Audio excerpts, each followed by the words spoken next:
주의 이름으로 축원합니다. 우리는 지난주부터 주일 예배를 통해 마가복음을 묵상하고 있습니다. 마가복음 바로 본론으로 들어갔습니다. 복음의 시작이다. 그러면서 복음의 시작의 첫 주제로 세례 사역을 했던, 회개의 세례를 선포했던 세례자 요한에 관해서 다루었습니다. 요한의 사역, 그리고 요한에게 세례 받으시는 예수님, 그 세례 받으시는 가운데 성령이 비둘기같이 임했고 하늘로부터 말씀이 들려오므로 하나님의 말씀은 그저 글자로 남겨진 것이 아니라 오늘도 능력 있는 말씀임을 보여주셨습니다.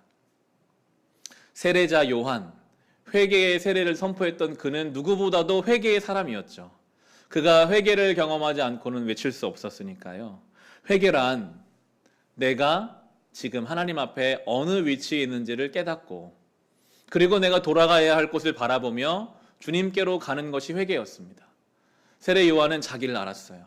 나는 그리스도가 아닙니다. 내 뒤에 오실 예수님에 비하면 나는 그분의 신발끈도 풀 수 없는 종보다도 못한 존재입니다 하고 자기 연약함을 깨닫고, 그리고 주님을 사모하는 마음을 가지고 있는 그 회개의 사람에게 성령이 비둘기같이 임함으로 경험되는 평안, 하늘로부터 들려오는 목소리로 하나님 말씀이 살아있는 말씀이라는 걸 깨닫게 하시는 은혜가 있었던 것입니다. 저는 성도님들을 만나면 가급적인 질문을 꼭 드리려고 합니다. 요즘 신앙생활 어떠신가요? 많이 묻게 돼요.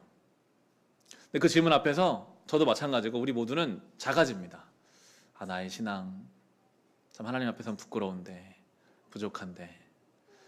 그것이 어떤 정죄하기 위해서, 우리의 마음을 무겁게 하기 위해서 하는 질문이 아닙니다. 우리 모두는 다 하나님 앞에 서면 부끄러울 수밖에 없어요. 부족할 수밖에 없습니다. 혹 누군가가 저는 당당합니다, 저는 잘하고 있습니다 라고 말한다면 어쩌면 그의 신앙은 교만을 향해 가고 있는 것일지도 모릅니다.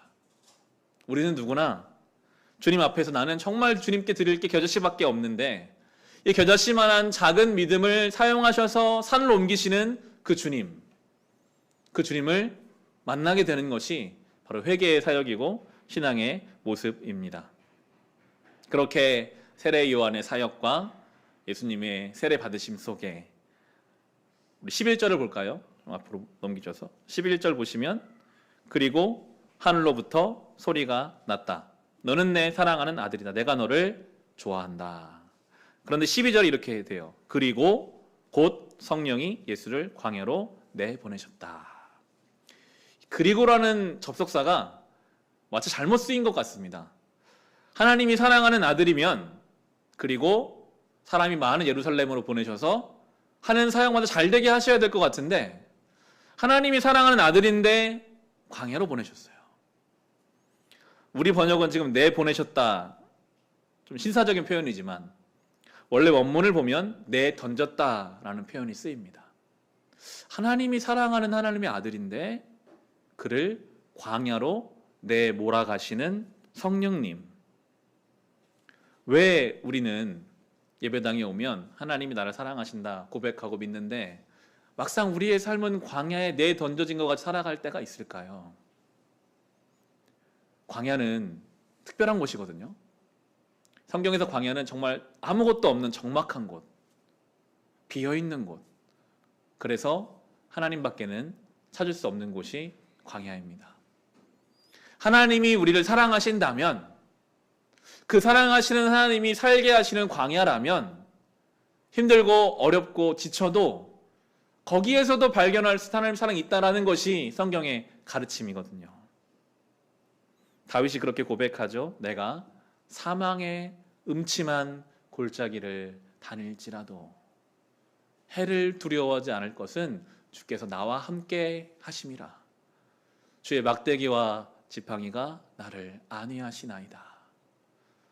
하나님이 사랑하는 사람도 사망의 음침한 골짜기를 가게 하세요. 그런데 놀라운 것은 그 사망의 음침한 골짜기도 두렵지 않다는 것. 여기도 주님이 계시고 여기서도 주님의 사랑을 발견할 수 있기 때문이죠. 예수님이 광야에서 40일을 시험 받으십니다. 13절입니다. 같이 한번 읽어보겠습니다. 예수께서 40일 동안 광야에 계셨는데 거기서 사탄에게 시험을 받으셨다. 예수께서 들짐승들과 함께 지내셨는데 천사들이 그의 시중을 들었다. 아멘. 40이라는 숫자는 성경에서 중요한 의미를 담고 있죠. 모세가 시내산에서 십계명을 받을 때도 40일이 걸렸습니다. 이스라엘 백성이 40년의 광야 생활을 했습니다. 가나안 땅에 12정탐꾼을 보낼 때도 40일 동안 정탐하게 하셨습니다. 뭔가 이 40이라는 숫자는 하나님이 채워가시는 시간을 뜻해요. 광야 40일의 시험, 하나님이 광야에서 보내야만 하는 시간들을 만들어 두시는 것 같습니다. 혹 여러분의 삶이 지금 광야 한가운데 놓여 있는 것 같이 느껴지실 수 있습니다. 하나님이 나를 사랑하시는 게 맞나? 왜 나를 이 광야로 보내시나? 그런데 우리의 소망은 광야에서 끝나는 것이 우리의 삶이 아니라 그 40일에 하나님이 정하신 시간을 채우면, 그리고 그 다음 단계로, 그 다음 하나님이 원하시는 계단으로 올라가게 하신다는 소망이 우리 안에 있는 거거든요. 40일의 광야를 시험을 마치신 후에 예수께서는 본격적으로 복음을 선포하십니다. 그런데 오늘 마가복음은 그렇게 설명해요. 세례자 요한이 잡혀간 뒤에, 요한이 그 당시에 왕이었던 헤롯 대왕의 잘못된 점을 지적했다가 잡혀갔습니다. 그리고 예수님이 그 요한의 메시지를 이어서 천국 복음을 밝히시거든요. 14절 15절입니다. 같이 읽어보겠습니다. 요한이 잡힌 뒤에 예수께서 갈릴리에 오셔서 하나님의 복음을 선포하셨다. 때가 찼다. 하나님의 나라가 가까이 왔다. 회개하여라. 복음을 믿어라. 아멘. 세상은요, 복음의 스피커를 계속 끄려고 합니다. 요한이 외치는 그 복음을 헤롯이라는 사람의 욕심을 이용해서 자꾸 끄려고 해요. 복음을 외치지 못하게 해요. 그런데 외쳐지죠. 예수님이 이어서 이 복음을 외치십니다. 회개하라. 천국에 가까이 왔다. 그리고 살펴보겠지만 이 메시지를 이제 베드로가 나중에 전하게 되거든요. 복음 메시지는, 복음의 스피커는 절대 꺼지지 않습니다. 아무리 세상이 시험해도, 아무리 그것을 끄려고 해도 누군가에 의해서 이어지게 하시거든요.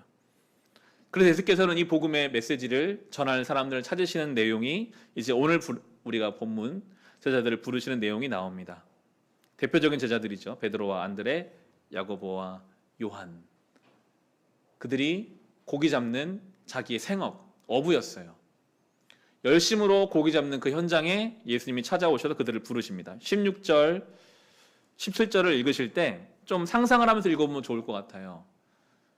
그들의 생업은 물고기를 잡는 것입니다. 오늘 내가 채워진 어느 정도의 양을 잡지 못하면 집에서 기다리고 있는 식구들의 배를 굶게 할 수도 있습니다. 갈릴리 바닷가는 한정적이고 아마 거기에는 많은 어부들이 있었을 것이라서 옆에 사람이 고기를 많이 잡으면 내가 고기를 덜 잡을 수도 있다라는 마음도 생깁니다. 그래서 분주합니다. 쫓깁니다. 부담이 있습니다. 일상의 분주함이 있습니다. 그런데 그 일상의 분주함을 뚫고 주님이 찾아오셔서 전혀 다른 이야기를 하세요. 나를 따라와라. 너희는 이제 물고기를 낚는 인생이 아니라 사람을 건져오는 사람이 될 것이다. 말씀하신 내용인데요. 16, 17절 같이 읽어보겠습니다. 예수께서 갈릴리 바닷가를 지나가시다가 시몬과 그의 동생 안드레가 바다에서 그물을 던지고 있는 것을 보셨다. 그들은 어부였다. 예수께서 그들에게 말씀하셨다. 나를 따라오너라. 내가 너희를 사람을 낚는 어부가 되게 하겠다. 아멘. 생뚱맞은 이야기 아닙니까? 지금 한 마리라도 더 물고기를 잡아야 하는데, 그물을 던지는 시간을 연구하고 고려해야 하는데, 그런데 예수님 오셔서 갑자기 이제는 물고기를 낚는 인생이 아니라 사람을 건져 올린 인생이 되자라고 지금 말씀하셨는데 그 말을 따라요. 무슨 말입니까? 이상한 얘기 하지 말고 가세요가 아니라 오히려 다 내려놓고 주님을 따라갑니다. 예수님 말씀에는 힘이 있거든요. 주의 말씀에는 우리를 끌어당기는 놀라운 힘이 있어요. 이 마가복음은 일부러 반복합니다. 똑같은 일이 또 일어나요. 베드로랑 안드레가 특별해서 주님 말씀을 따라간 것이 아니라 바로 이어지는 19, 20절에도 보시면 예수께서 조금 더 가시다가 세베대의 아들 야고보와 그의 동생 요한이 배에서 그물을 깃고 있는 것을 보시고 곧바로 그들을 부르셨다. 그들은 아버지 세베대를 일꾼들과 함께 배에 남겨두고 곧 예수를 따라갔다. 똑같은 일이 또 일어나죠. 예수의 말씀이 우리의 삶을 부르시면 그 부르심에 응답하기 위하여 내려놓을 것들이 있고 버려야 할 것들이 있고 주님을 따라가게 됩니다. 우리의 신앙은요, 결코 가볍지도 간단하지도 않습니다. 나의 삶의 그냥 지극히 한 일부분, 10분의 1, 100분의 1만 그냥 내 마음의 편안함을 위해서 신앙생활하는 것이 될 수 없어요. 주의 말씀을 따르고 신앙생활 한다는 것은 삶의 전체를 바꾸는 것입니다. 나의 모든 것을 내려놓고 주를 따라야 하는 것, 그거 신앙임을 가르쳐 주시고, 그리고 지금 우리가 보기에는 굉장히 좀 부담스러운 내용이기도 하잖아요. 그럼 예수님 따라가려면 다 내려놓고 주님 따라가야 하나, 가족도 생업도 내려놓아야 하나. 그런데 이 제자들이 주님을 위해 많은 것을 포기한 것 같지만, 그렇지만 성경은 그들이 주님께 드린 것보다 주님께서 그들을 위해 내어주신 것이 훨씬 더 많다고 끊임없이 말해요. 예수의 죽으심과 그 부활이 제자들을 위해 모든 것을 내어주신 주님의 사랑이라고 우리에게 이야기하고 우리의 믿음이 그런 것이죠. 그런데 이 제자들, 이때로부터 3년의 공생애를 주님과 함께하는 이 제자들이 막상 주님의 그 말씀, 물고기를 낚는 인생이 아니라 사람을 건져 올리는 인생이 되라, 이 말씀의 의미를 모르고 주님을 따라다녀요. 물고기를 잡는 인생, 내 노력과 내 힘으로 내가 살아가야 할 것들을 얻어내는 인생입니다. 하나님은 그렇게 살게 하셨어요. 노동을 해서 살게 하셨어요. 필요한 일입니다. 학생은 공부를 하고, 직장인은 직장생활을 하고, 가정생활을 돌봐야 하는 우리의 필요가 있습니다. 우리가 해야 할, 물고기를 낚아야 할 수고로움이 있지만 그것이 전부가 되어서는 안 된다는 말씀이거든요. 그것만을 목적으로 살아서는 안 된다.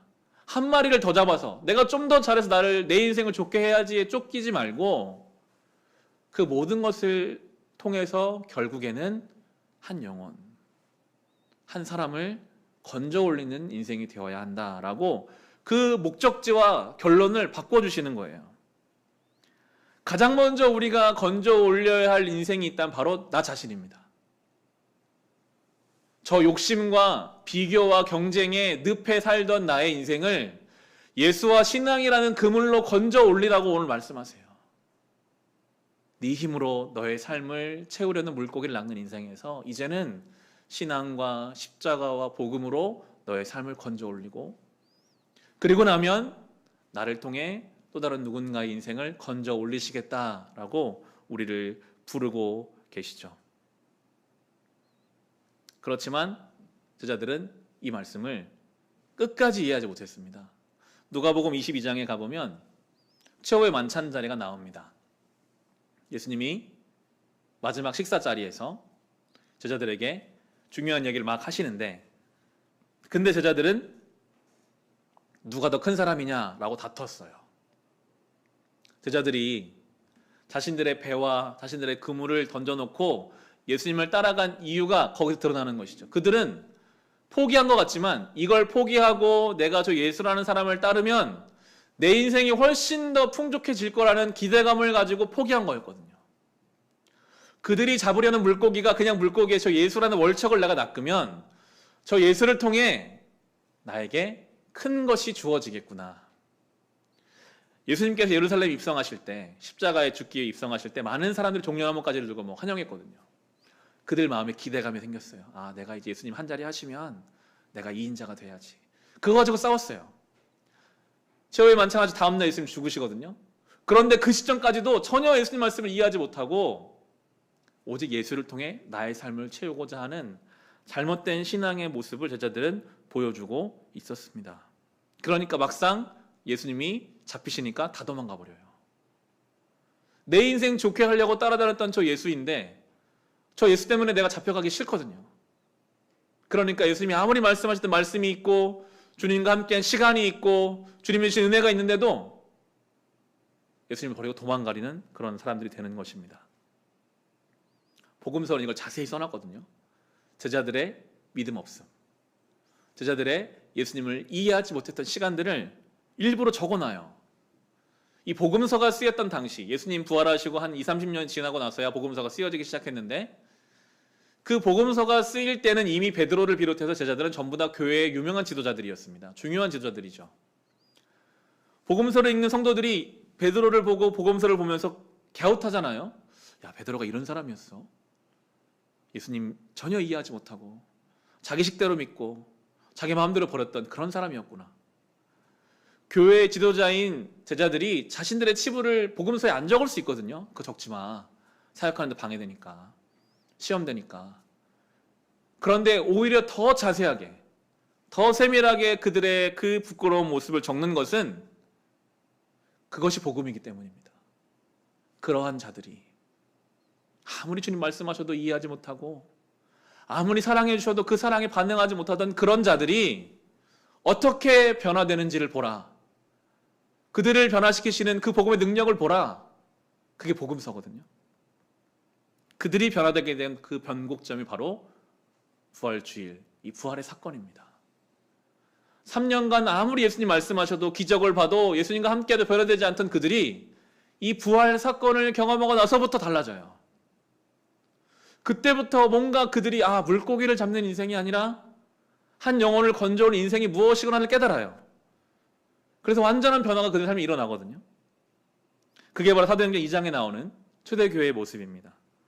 사도행전 2장 한번 찾아볼까요? 신약성경 180페이지 사도행전 2장 38절에서 47절입니다.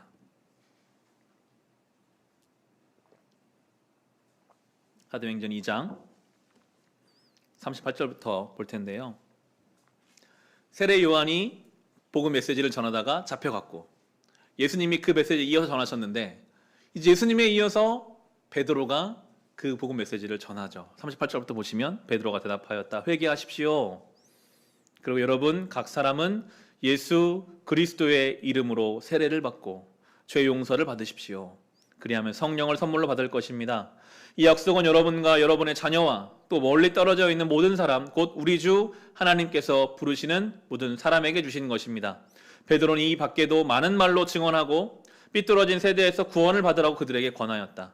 그의 말을 받아들인 사람들은 세례를 받았다. 이렇게 해서 그날의 신도의 수가 약 3,000명이나 늘어났다. 그들은 사도들의 가르침에 몰두하며 서로 사귀는 일과 빵을 떼는 일과 기도에 힘썼다. 모든 사람에게 두려운 마음이 생겼다. 사도들을 통하여 놀라운 일과 표징이 많이 일어났다는 것이다. 믿는 사람은 모두 함께 지내며 모든 것을 공동으로 소유하였다. 그들은 재산과 소유물을 팔아서 모든 사람에게 필요한 대로 나누어 주었다. 그리고 날마다 한 마음으로 성전에 열심히 모이고 집집이 돌아가면서 빵을 떼며 순전한 마음으로 기쁘게 음식을 먹고 하나님을 찬양하였다.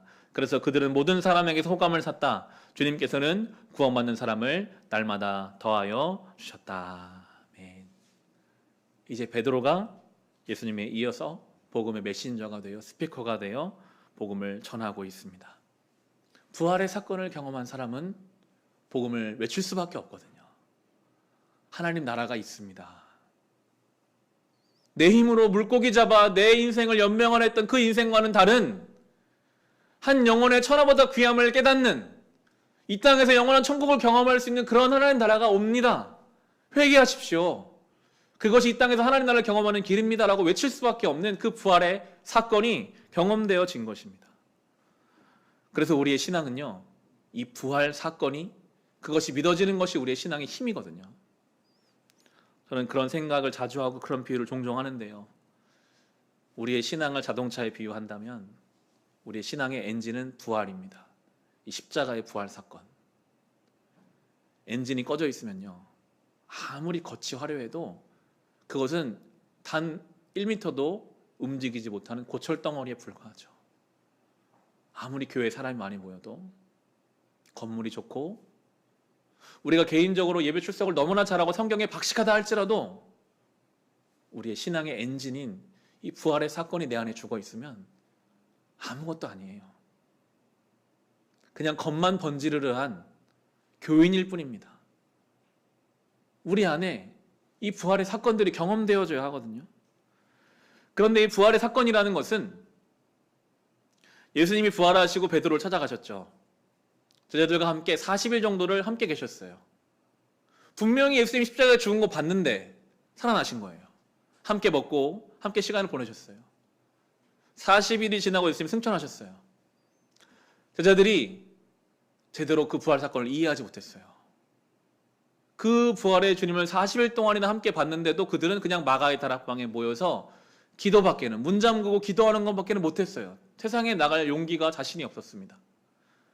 봤는데, 예수의 부활을 분명히 봤는데도 이 어안이 벙벙하고 이해되지 않는, 그런데 그 마가의 다락방에 모여 부활의 의미를 깨닫고자 은혜를 사모하는 그들에게 성령이 임하셨을 때, 그때 그 부활의 의미가 그들 안에 녹아지기 시작합니다.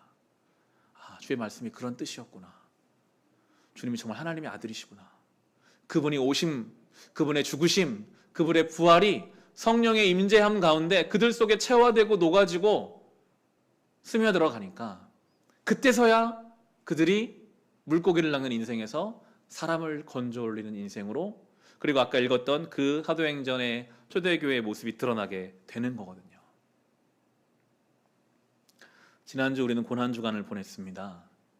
고난주간 특별 새벽 기도회로 아침마다 모여서 열심으로 기도하고 마음을 모으는 참 의미 있고 뜻깊은 시간을 보냈는데요. 개인적으로는 저희 가정에도 좀 고난주간이었습니다. 아이들 둘 다 좀 아팠어요. 구내염이 심해서 병원에 갔더니 수액을 맞으라고 하시더라고요. 링겔을 이제 꽂는 거죠. 저는 정말 링겔을 거의 안 맞아본 것 같은데 저희 아들이 벌써 저보다 더 많이 맞은 것 같아요.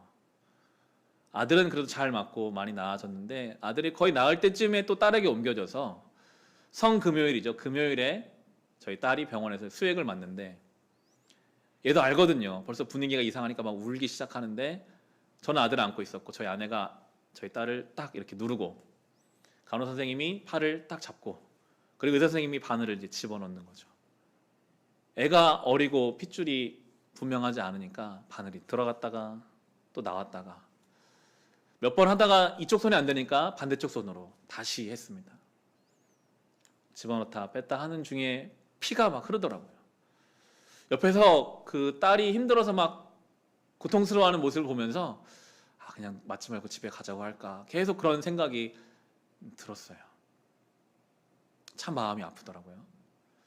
그러면서 하나님이 너무나 사랑하는 우리가 죄의 질명에 신음하고 몸부림치는 우리를 보실 때 어떠한 마음이셨을까?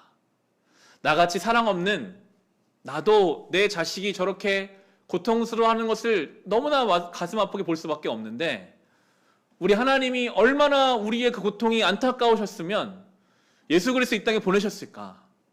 라는 생각을 하게 되더라고요. 그 주님의 사랑과 십자가와 부활이 제 안에 깨어나니까요, 그것이 은혜의 지점이 되더라고요. 아, 정말 내가 큰 은혜를 받았구나.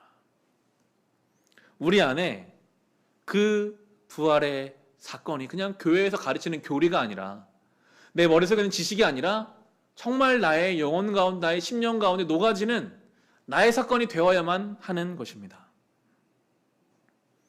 그게 되면 초대교회 사람들이 소유를 나누거든요. 원래는 내가 내 물고기 잡아 살아가던 인생에서 물고기 한 마리가 아까운, 그거 아니면 내 인생 안 될 것 같은 그런 사람이 부활의 사건을 경험하고 하나님 나라를 경험하니까 소유가 아니라 존재됨으로 산다는 것을 깨닫게 돼요. 아, 나는 하나님 나라를 이 땅에 사는 사람이구나. 내 것을 나눔으로 하나님 나라를 경험하는 것이구나. 내 것이 누군가에게 나누면요, 물론 그 사람에게도 좋죠. 그러나 내 것을 나누는 사람이 소유가 아니라 이 나누는 하나님 나라의 방식으로 살 수 있겠다는 믿음이 있기 때문에 복된 존재가 되는 것입니다. 아무리 교회에서 나누라고 해도 나누어지지 않아요. 우리 안에 그 부활 사건이 경험되어져서 하나님 나라가 무엇인지 깨닫는 사람이 참된 의미의 나눔을, 이 공동체적인 교회의 모습을 가져갈 수 있는 것입니다. 그런 점에 있어서 신앙생활은 혼자 할 수 없습니다. 이 코로나의 현실이 지금 우리의 신앙을 아주 개인화하고 있습니다. 편한 점이 있거든요. 교회에 가면 옷 입는 것부터 시작해서 신경 쓸 게 많아요. 만나기 싫은 사람이 있을 수도 있고, 나를 드러내는 것이 부담스럽죠. 잘됐다. 그냥 혼자 예배드리고 혼자 신앙생활 해야겠다. 성경에 어디에도 혼자 신앙생활 한다는 이야기는 나오지 않습니다. 개인화는요, 죄의 방향이에요. 아담과 하와가 하나였는데 죄가 들어옴으로 나눠지게 되거든요. 복음은 늘 공동체의 방향을 향해 나아갑니다. 부활을 경험했으나 이해하지 못했던 그 사람들이 함께 마음을 모아 하나님의 은혜를 구할 때 성령이 임하셨고 그들에게 부활이 이해되어졌고 그들의 일부가 되어서 그들이 교회가 되었던 것처럼 우리도 이 부활의 생명이 우리 안에 녹아지기를 교회 공동체를 통해서 하나 되어 감으로 우리가 사모하는 마음으로 모일 때 그때 우리는 부활의 사건을 나의 사건으로 고백할 수 있게 되는 것이죠. 그런데 이 코로나 시대에 모이면 안 되잖아요. 어떻게 하면 좋을까 늘 고민이 됩니다. 그러면서도 감사한 것은 우리나라는 지금 스마트폰이 많이 보급화되었고 카카오톡이라는 앱을 많은 사람들이 자유롭게 사용할 수 있죠. 특정 앱을 광고하는 것은 아니지만 정말 좋은 것 같아요. 그걸 통해서 제가 신방도 요즘 하고 있거든요. 마스크를 벗고 성도들을 만날 수 있고, 그리고 그 카톡을 통해서 교회에서 못 모여도 언제든지 우리는 말씀을 나눌 수 있는 그런 창구가 됩니다. 내일부터 출애굽기 말씀 묵상이 시작되거든요. 1월 1일부터 시작했던 마태복음이 끝나고 오늘까지 딱 내일부터 출애굽기가 1장 1절부터 시작돼요. 출애굽기는 성경 안에서 성도의 삶을 잘 보여주는 중요한 책이라서 저는 우리가 함께 그 마가의 다락방에 모여서 은혜를 사모했던 그 마음으로 온라인으로라도 카톡으로라도 매일 말씀을 나누기를 힘쓰는 그런 교회 되기를 기도하고 준비하게 됩니다. 하나님은요 그렇게 일하시거든요. 어색하지만 불편하지만 그래도 내가 그 속에서 말씀을 들으려고 할 때 다른 성도의 그 글자로 된 나눔이 내 안에 부활의 의미가 무엇인지 깨닫게 하나님의 도구가 될 수 있거든요. 바꿔서 나의 그 부끄럽지만 나는 그 나눔이 또 누군가에게는 부활의 의미를 설명하는 하나님의 도구가 돼요. 그게 교회 공동체니까요. 그러한 사역들이 우리 교회 안에서 이루어지기를 준비하고 기도하게 됩니다. 엔진이 살아있는 자동차가 돼야 합니다. 많이 모이는 것, 교회 건물이 좋은 것 중요하지 않습니다. 우리 안에 예수 십자가의 부활, 그 부활의 능력이 교리가 아니라 지식이 아니라 정말 나의 사건이 되기를 사모하는 그 사람에게 하나님 반드시 그것이 경험되어지게 하실 것이고 그걸 통해 우리 이 땅에 살지만 하나님 나라를 경험하는 사람들로 그냥 내 물고기를 낚아 내 인생 살던 그 급급한 인생에서 이제는 영혼을 건져 올리는 하나님 나라의 도구로 우리와 우리 교회를 사용해 주실 것입니다. 이 부활의 능력을 경험하는 저 여러분 될 수 있기를 주의 이름으로 축원합니다. 주신 말씀으로 개인의 기도 제목으로 함께